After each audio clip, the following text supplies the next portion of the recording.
Hello and welcome to Park Hitland. It is a park east of Rotterdam by Capelle on the IJssel and Nieuwekerk on the IJssel. I'm out here to show you why I really love this park for nature photography, hence why I have my really big lens. I was actually out here yesterday too, trying to make this video, but I didn't realize that my camera was set to the wrong optical image stabilization method. I had it on setting 2, which is for panning shots, like if you're trying to track a car, which is not good for getting wildlife, and I needed to set it to optical image stabilization method 1. So I'm out here again, getting photos and video. So I hope you enjoy this video, and welcome to Park Hitland. I'll start with the western section, as is where I usually start since I generally go to Hitland from metro station to turn. This section is also my favorite. The layout is great, and there is a wide diversity of wildlife here, including waterfowl, pheasants, songbirds, woodpeckers, rabbits, frogs, and more. There's also a special path through a bird rest area, an outlook tower, and plenty of forested space. I can spend a whole day just in this section of the park.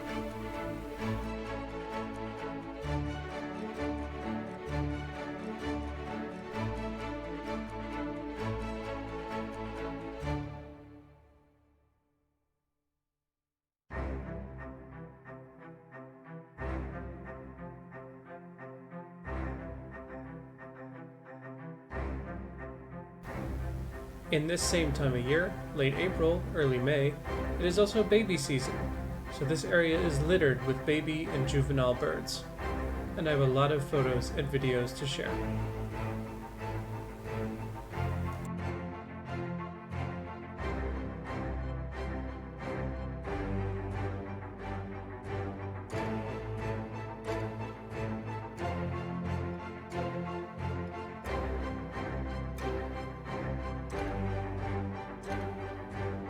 From springtime to fall, the waterside areas here are covered in high grass, making it difficult to see some of the closer birds. In the winter, however, that grass is all dead. It makes it easy to see the ducks, coots, and grebes that have stuck around for the winter. My favorite birds out here, the great crested grebes, are showing off their babies this year, and I was very happy a mother and her 3 fuutjes were my first sighting Saturday morning. I love the way the baby grebes look with their black and white stripes and red accents, and the fact they all ride on the mother's back.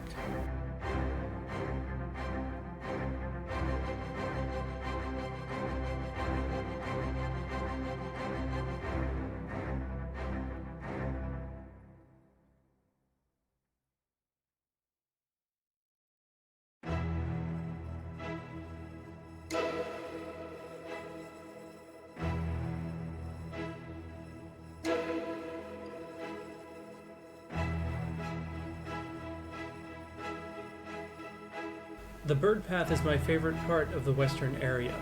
It has a bunch of nests for woodpeckers, swans, coots, robins, geese, and I've been told owls.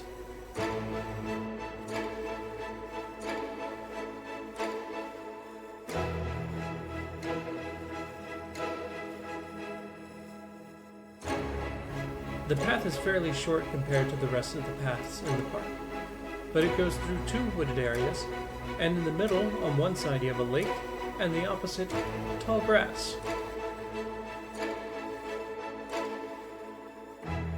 The bird path disallows dogs to make a better environment for the birds, which is great. However, there is not a lot of actual separation from a path where dogs are allowed. Netherlanders love to take their dogs to the park off the leash, and they let their dogs run wild and jump in the water. So be aware that there will be dogs running around, not along the path, but nearby.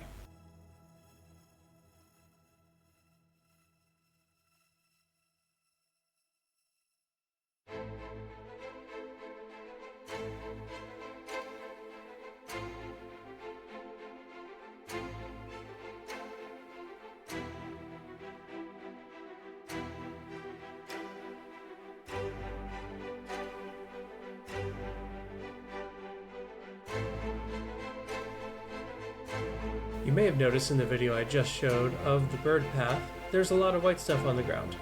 It is not snow, it is pollen. I'm wearing a t-shirt today. Allergy sufferers should be aware that in late April and early May, there is a ton of pollen, enough to cause the ground to be covered like this. I'm certainly glad I don't have allergies.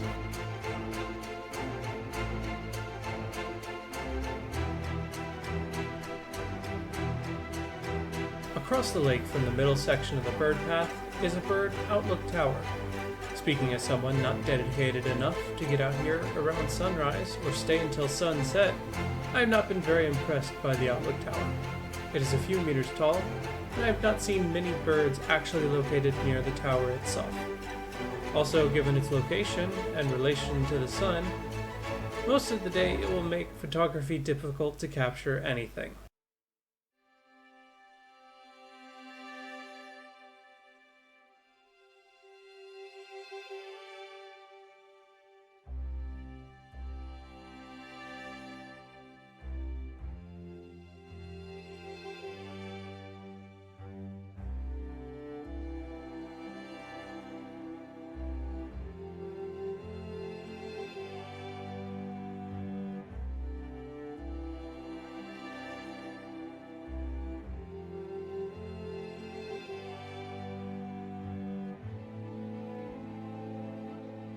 As I have mentioned, it is baby season, and there were plenty of baby coots there this weekend.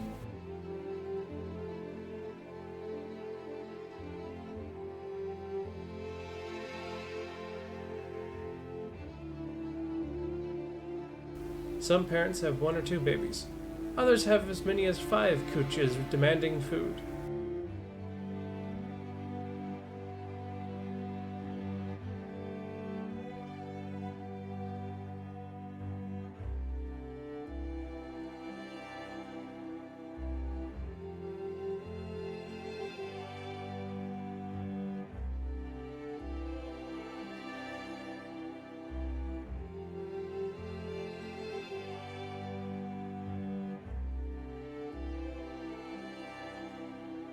You may have noticed in the intro and in several other shots here the unsightly power lines. Yes, they run through the middle of the western area, so if you're aiming to do landscape photography here, beware, they are very tall and prominent.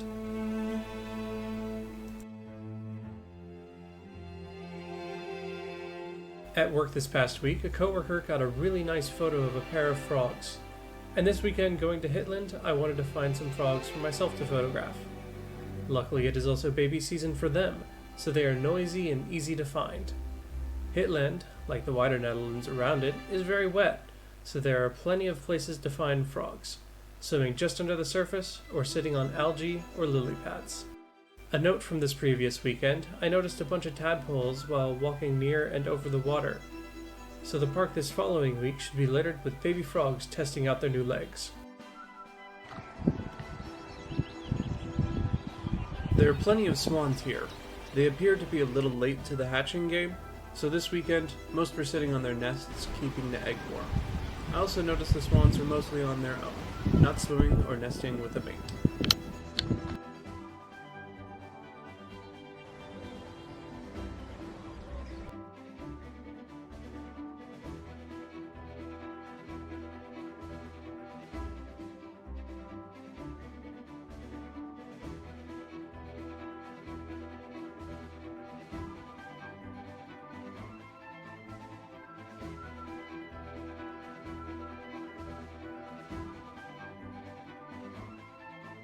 Earlier this year, the Netherlands was hit by 3 hurricane-like storms in less than a week, and Hitland certainly suffered. Like many other parks around the country, you can see fallen trees and sad stumps dotted around the landscape. Hitland is no different. Long pathways that used to have tall trees on both sides now have long stretches of missing coverage. Other places you look up and see precariously hanging tree branches. In other places, at first glance, nothing really looks amiss. However, the storms and wet winter brought a lot of water that saturated the soil and has killed some whole areas of trees.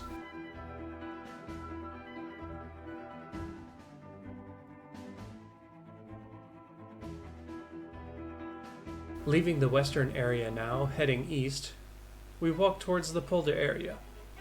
The polder area is a polder, so it is mostly grassy with a bunch of canals running around the land. Therefore, there are very few trees out here. The polder area looks like it accounts for most of the park. However, most of the land belongs to the agricultural industry here, so you're really limited to only a few meters on each side of the few paths through this section.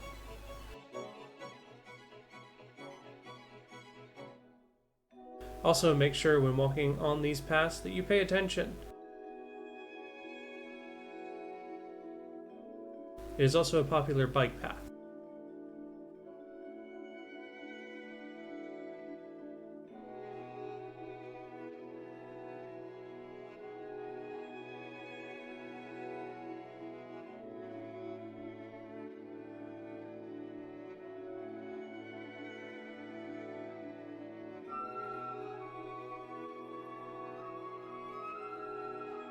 This weekend, walking down the long polder path, I heard the characteristic sound of northern lapwings. Sadly, with the windscreen missing off of my audio recorder and their tiny size, I was unable to get audio, photos, or videos of them. But I do have this photo of them from earlier this year in the Hitland polder.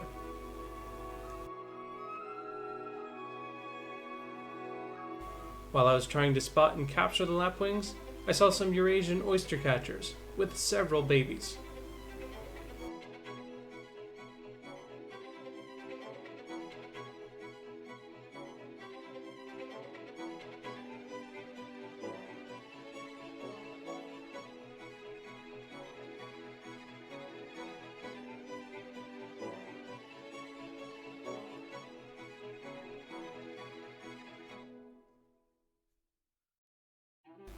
Further down the path, I also came across a lone oyster catcher, and caught several photos of that one as well.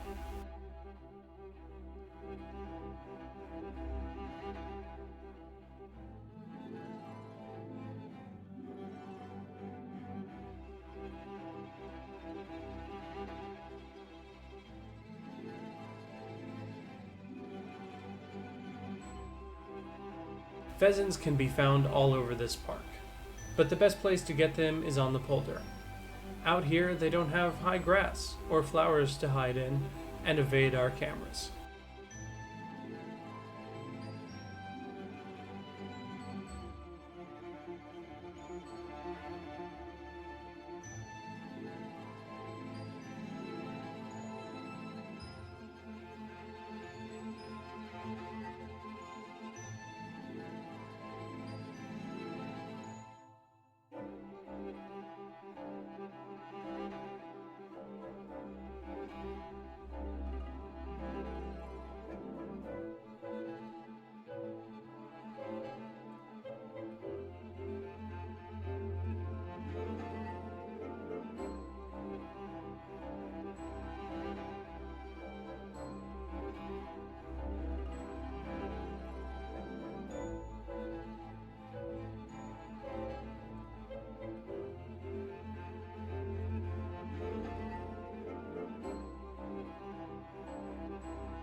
Reminders of when I lived in Florida, there are many blue herons out here, hunting for frogs and canal fish. They usually hunt around sunrise and sunset, not throughout the day.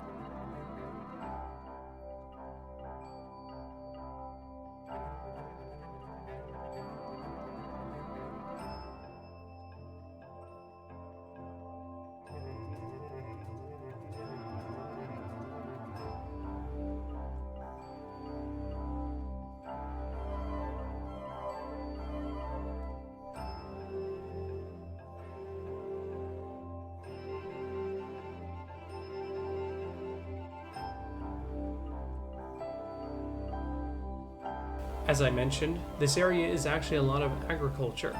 Some of that is for cows, sheep, and horses. So if you like to photograph those animals, many times they are close to the path, just on the other side of the water. Do also be aware that there are horse trails in the park, usually separated from the bike and walking paths by a meter and made of sand.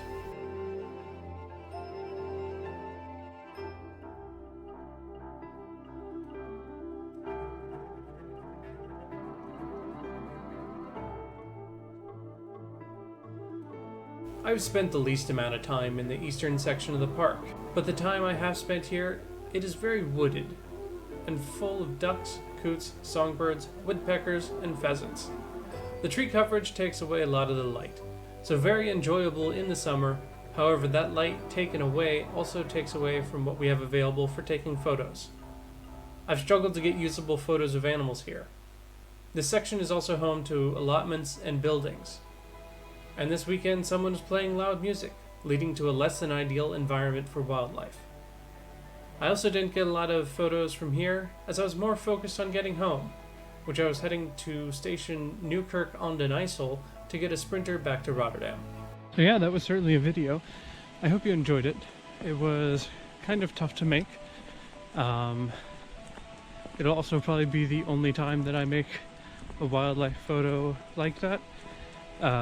Just because, you know, I had the stabilizer issue yesterday, and then today I was going to have some nicer audio in this video. I brought my audio recorder to you know, get some birdsong and stuff to put in the background, but I had it in my pocket, and the windbreaker, the thing that really stops the noise of the wind, fell off. So yeah, the difficulty of making this video was kind of high. You know, just using a monopod and having my big wildlife lens, it's kind of too much. So I think this is the only this video that I'm going to make. I mostly showed video here. If you do like my photos, then check out my Flickr, link in the description below. I regularly upload there. Also check out my albums.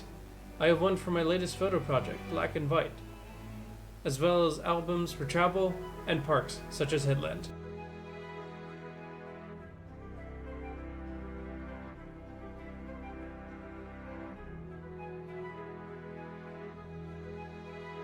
Now, the improvements that I could have made to make this video a bit more easy for you to watch, since I know that it probably looked really jarring, you know, the stabilization was just not good even with the stabilizer on, would for me to use a ND filter, so something to make it so that I can just use 1/25 of a second for the video, so it looks like normal video. And then, you know, bring out a tripod. Even my smallest tripod, however, is way too big. So yeah, combination of a really heavy lens, also trying to bring a tripod. The monopod, if that's what you're wondering about, is also not very easy to use. All in combination, trying to shoot video, trying also to take photos, it's just not going to work well. So, you know, this is going to be my one wildlife photo video.